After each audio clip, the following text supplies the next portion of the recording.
Halo semua, salam sejahtera Malaysia. Selamat datang ke channel Fels Lifestyle. Terima kasih kerana masih setia bersama di dalam channel ini. Dan kepada anda yang baru, anda boleh melihat ataupun melawat channel ini pelbagai isu-isu hangat tentang politik di Malaysia yang disediakan di dalam channel ini. Nah, saudara-saudara, ada satu tajuk berita ataupun ada satu maklumat yang pasti akan menggemparkan semua walaun-walaun ataupun penyokong-penyokong PAS ataupun pemimpin PAS sendiri. Dalam perkongsian daripada harapandaily.com, kemana pemimpin PAS masuk gua ketika seluruh dunia puji PMX ataupun Anwar Ibrahim. Nah, tuan-tuan, sudah pasti ada yang berkata Anwar Ibrahim adalah Perdana Menteri antara yang terberani ataupun kita boleh cakap adalah Perdana Menteri yang paling berani pernah ada di Malaysia. Nah, disebabkan dalam satu perkongsian daripada harapandaily.com menyatakan seharusnya buat masa ini kita lupakan seketika sengketa politik demi membebaskan bumi suci. Seluruh dunia puji penegasan PMX di hadapan pemimpin Jerman yang jadi penyokong kuat genosid ketika ini. PAS senyap 1000 bahasa dan cuba tarik perhatian rakyat dengan isu ringgit, wang esan, bakute dan kantin. Semuanya hal perut dan mulut. Sebaliknya DAP telah lebih awal beri sokongan penuh kepada penegasan PMX. Haji Hadi yang bersikap berkecuali semasa menjadi duta khas Timur Tengah mengkritik PMX yang kononnya tidak cukup tegas dan lantang. PMX dah kritik di depan muka Presiden Amerika dan Kanselir Jerman di PBB, memujuk pemimpin-pemimpin Arab dan Turki dan banyak lagi. Semasa PMX berucap di PBB, ahli PAS juga yang cuba highlight sisi buruk ucapan PMX dan abaikan mesej penting isu Palestin. Syukurlah PMX yang berada di situ dan berdepan provokasi wartawan, biadab dengan tenang, fasih, berhati-hati tetapi tegas. Jika Muhyiddin, Ismail atau Haji Hadi yang diasak tak dapat dibayangkan menurut Syabudin. Berbanding Kanselir Jerman, ucapan berani PMX tanpa skrip dan PDF seperti itu hanya boleh lahir dari hati nurani pemimpin yang telah lama berjuang. Kata-kata seperti proud to be Malaysian and if this is the person that represents Malaysia, I'll be proud memenuhi komen-komen di video ucapan PMX. Nah, sudah pasti bukan saja kepada PAS, mungkin kejutan juga kepada musuh-musuh ataupun mana-mana pihak politik yang memusuhi Datuk Seri Anwar Ibrahim. Ini kita boleh katakan adalah satu kejayaan Anwar Ibrahim, satu kemenangan Anwar Ibrahim ke atas musuh-musuhnya. Mungkin siapa sajalah yang tidak berpihak kepada Anwar Ibrahim. Mungkin saya boleh katakan Haji Hadi Awang, Muhyiddin Yassin, Mahathir, dan siapa juga lah. Nah, saudara-saudara yang amat dihormati, apa komen anda berkaitan dengan isu ini? Sekian saja, teruskan bersama di dalam channel ini. Jangan lupa tekan butang like, share, dan juga subscribe. Halo semua, salam sejahtera Malaysia. Selamat datang ke channel Fels Lifestyle. Saudara-saudara yang amat dihormati, sudah pasti sebelum ini banyak kecaman ataupun banyak kritikan dan juga pandangan berkaitan dengan pengampunan yang diterima oleh Najib Razak, yaitu pengurangan denda dan juga pengurangan tempoh penjara Najib Razak. Namun saudara-saudara, akhirnya terdapat satu berita susulan yang pasti menggemparkan Najib Razak dan juga penyokong-penyokong Najib Razak.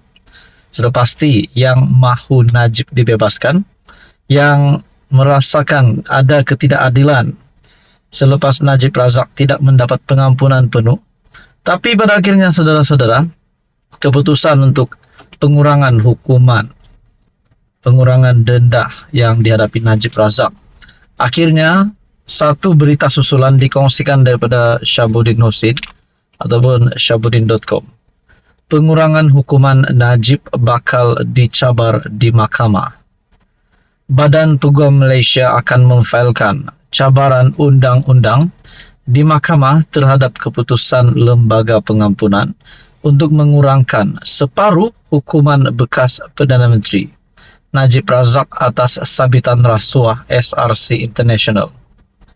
Presiden Badan Peguam yang baru dipilih, Ezri Abdul Wahab, berkata, usul mengenai perkara itu telah diluluskan dalam mesyuarat agung tahunan ataupun AGM ke-78 selepas menerima majoriti besar undian.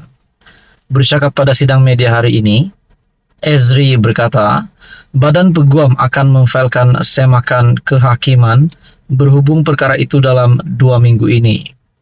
Tugas kami adalah untuk melindungi kedaulatan undang-undang, katanya kepada pemberita selepas tamat AGM di Menara Kembar Bank Rakyat hari ini.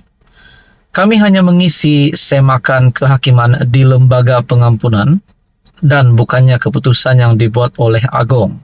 Kaedah dan cara ia dijalankan. Setakat yang kami tahu, mereka yang mendengar keputusan yang dibuat oleh lembaga itu tidak berpuas hati dengannya. Jadi, semakan kehakiman adalah untuk memastikan perkara yang betul yang sepatutnya berlaku, kata Ezri, yang merupakan bekas Presiden Badan Peguam.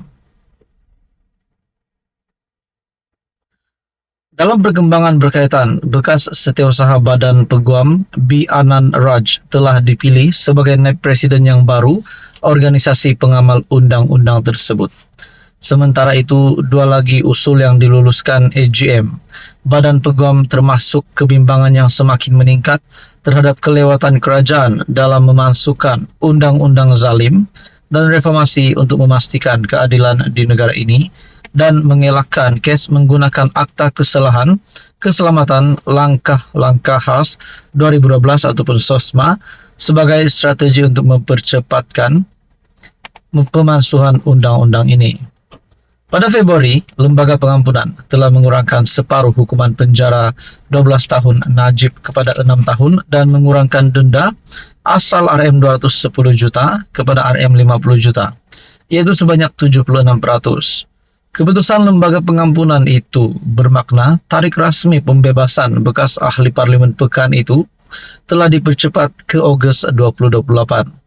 Bagaimanapun, Najib 70 tahun boleh dibebaskan lebih awal atas kelakuan baik pada Ogos 2026 selepas menjalani 2/3 dari tempo hukuman penjaranya. Bekas PM itu dipenjara selepas Mahkamah Persekutuan mengekalkan hukuman dan sabitan kes SRC International pada Ogos 2022. Dia juga sedang dibicarakan untuk kes lain berkaitan skandal penyelewengan dana 1MDB. Nah, persoalannya saudara-saudara, dikatakan di sini Najib boleh dibebaskan lebih awal atas kelakuan baik pada Ogos 2026 selepas menjalani 2/3 dari tempo hukuman penjaranya. Bermakna tidak semestinya 6 tahun ataupun tidak semestinya pada 2028 barulah Najib boleh dibebaskan. Dikatakan di sini Najib boleh dibebaskan sekiranya beliau ini berkelakuan baik. Beliau boleh dibebaskan pada tahun 2026. Nah, itu sudah pasti menjadi berita baik. Namun berita buruknya, bagaimana dengan pengurangan hukuman Najib yang bakal dicabar di mahkamah? Adakah keputusan ini kalau diterima? Bagaimana kalau keputusan itu ditarik balik? Adakah dengan ini Najib akan meneruskan hukuman penjara dan juga denda, yaitu yang pada asalnya itu 12 tahun dan juga denda RM 210 juta?